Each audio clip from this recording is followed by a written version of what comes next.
Hello friend, welcome to my YouTube channel as English classes. Today we are going to discuss about ancient history. Friends, प्राचीन इतिहास के बारे में हम discuss कर रहे हैं। यह प्राचीन इतिहास का भाग 5वां है। हम इसके पिछले वीडियो में 4 भाग तक डिस्कस कर चुके हैं।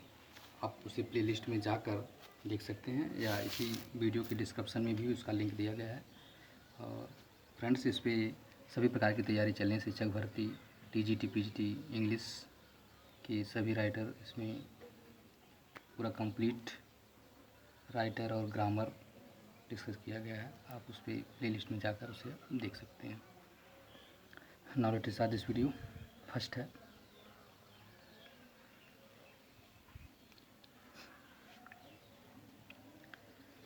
जैन धर्म की प्रसिद्ध सलेखना पद्धति। जैन धर्म की प्रसिद्ध सलेखना पद्धति थी, वह किस लिए प्रसिद्ध थी? सलेखना पद्धति जो जैन धर्म की थी वह किस लिए प्रसिद्ध थी? सलेखना पद्धति के द्वारा, उपवास के द्वारा आत्महत्या करना, यह सलेखना पद्धति थी जैन धर्म की। उपवास के द्वारा किसी कमरे में जाकर बंद हो जाना और वहाँ पे बिना खाना पानी दाना के रहना और उसी में दम तोड़ देना, इसी को सलेखना पद्धति जैन धर्म में कहा जाता था। यह बाद में एक प्रकार की हत्या मानी गई और इसे पर रोक लगा दिया गया। नेक्स्ट है स्यादवाद अथवा अनेकांतवाद अवधारणा। यह जैन धर्म में थी। यह स्यादवाद अथवा अनेकांतवाद अवधारणा जैन धर्म में है। नेक्स्ट है हाथी गुफा अभिलेख। हाथी गुफा अभिलेख बनवाया था, यह कलिंग राजा खारवेल ने बनवाया था हाथी गुफा अभिलेख।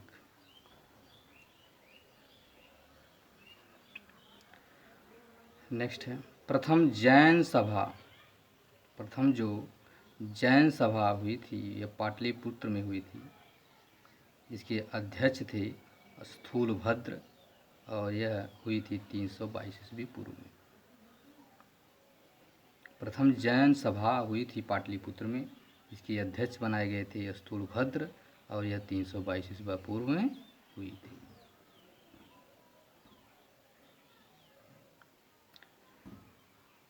नेक्स्ट है दूसरी जैन सभा।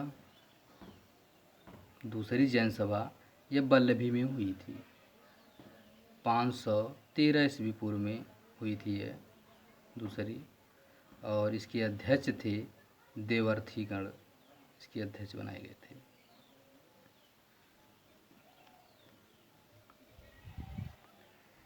नेक्स्ट है जैन साहित्य में 12 उपांग। जैन साहित्य में 12 उपांग हैं, 10 प्रकीर्ण हैं, 6 छेद सूत्र हैं जैन साहित्य में। नेक्स्ट है जैन मुनियों के जीवन गाथा का वर्णन भगवती सूत्र में किया गया है। जैन मुनि जो थे उनके जीवन गाथाओं का वर्णन भगवती सूत्र में किया गया है। जैन धर्म के प्राचीन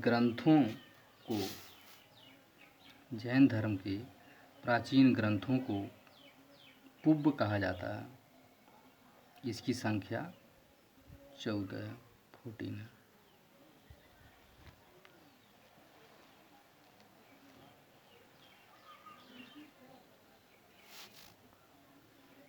अब हम बौद्ध धर्म के बारे में देखेंगे। बौद्ध धर्म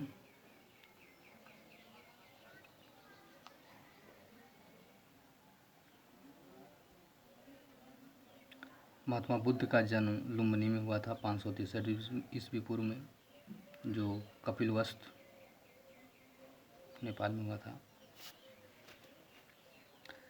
बुद्ध का प्रथम गुरु अलार कलाम थे, जो शाक्य दर्शन वैशाली के थे, शाक्य दर्शन वैशाली के थे।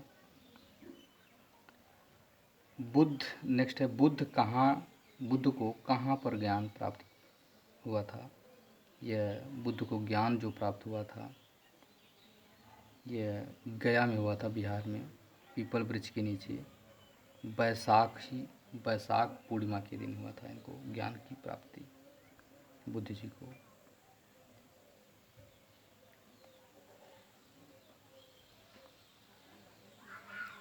फ्रेंड्स, ये परीक्षा के दृष्टि से ये सभी क्वेश्चन तैयार किए गए हैं, जो परीक्षा में बहुत वेरी इम्पोर्टेंट है परीक्षा की दृष्टि से।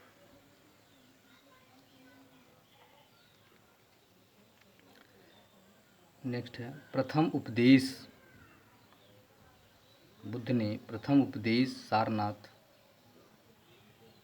बनारस में दिया था, या उसे सारनाथ कह सकते हैं, या श्री पत्तनम कह सकते हैं, या मृगदाव कह सकते हैं, या वाराणसी। ये सभी अगर पेपर में आ गया मृगदाव तो आप मृगदाव को मार सकते हैं, वाराणसी को मार सकते हैं सही, श्री पत्तनम को मार सकते हैं, और सारनाथ को मार सकते हैं। ये सभी एक ही नाम है सबका। नेक्स्ट है बुद्ध सबसे पहले वैशाली में संघ में महिलाओं को प्रवेश की अनुमति दे दी थी। बुद्ध ने सबसे पहले संघ में, इसके पहले बुद्ध धर्म में महिलाओं का प्रवेश वर्जित था, लेकिन बुद्ध ने सबसे पहले महिलाओं का प्रवेश कराया था। यह वैशाली में जब संघ लगा था उसी के दौरान। नेक्स्ट है बुद्ध जी का इनकी मृत्यु कुशीनगर में हुई थी। 80 वर्ष की अवस्था में ये जब थे तब इनका देहांत हो गया था।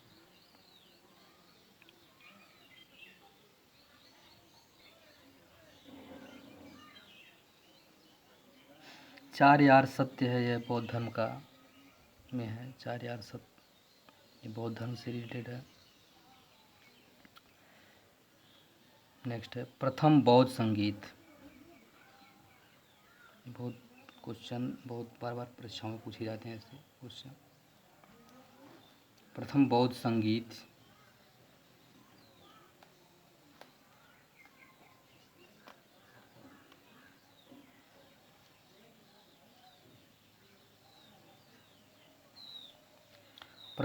संगीत जो है 483 ईस्वी पूर्व में राजगृह सप्तकर्णी गुफा में हुई थी।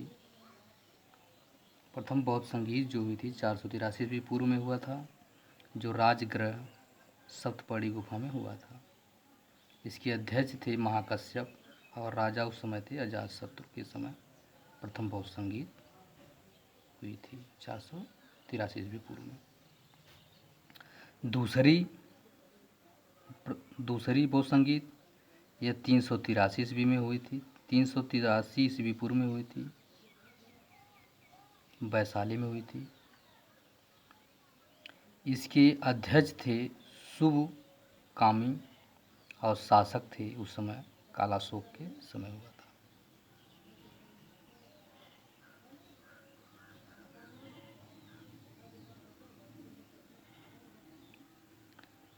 नेक्स्ट है तीसरी बौद्ध संगीत जो हुई थी वह 247 ईसा पूर्व हुई थी, जो पाटलिपुत्र में हुई थी। इसके अध्यक्ष बनाए गए थे मोगलीपुत्तिस थे इसके अध्यक्ष, और शासक उस समय थे अशोक के शासनकाल में तीसरी बौद्ध संगीत हुई थी 247 ईस्वी पूर्व में। नेक्स्ट है चौथी बौद्ध संगीत हुई थी 102 ईस्वी में। यह कश्मीर के कुंडलवन ग्राम में हुआ था ये, और इसके अध्यक्ष बनाए गए थे वसुमित्र, और शासक थे उस समय कनिष्क के शासनकाल में। यह चौथी बौद्ध संगीत हुई थी। नेक्स्ट है हीनयान महायान दो शाखा थी, यह किसकी शाखा थी? यह बौद्ध धर्म की शाखा थी। हीनयान और महायान, यह बुद्ध के मृत्यु के बाद यह जो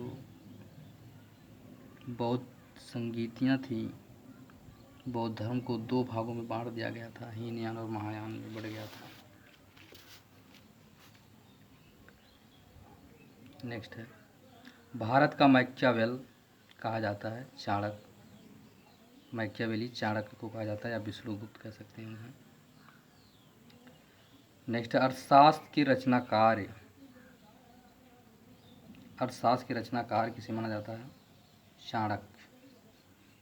चाणक्य को अर्थशास्त्र का रचनाकार माना जाता है। इसका विषय था राजनीति और लोक प्रशासन। अर्थशास्त्र का विषय जो था वह राजनीति और लोक प्रशासन था।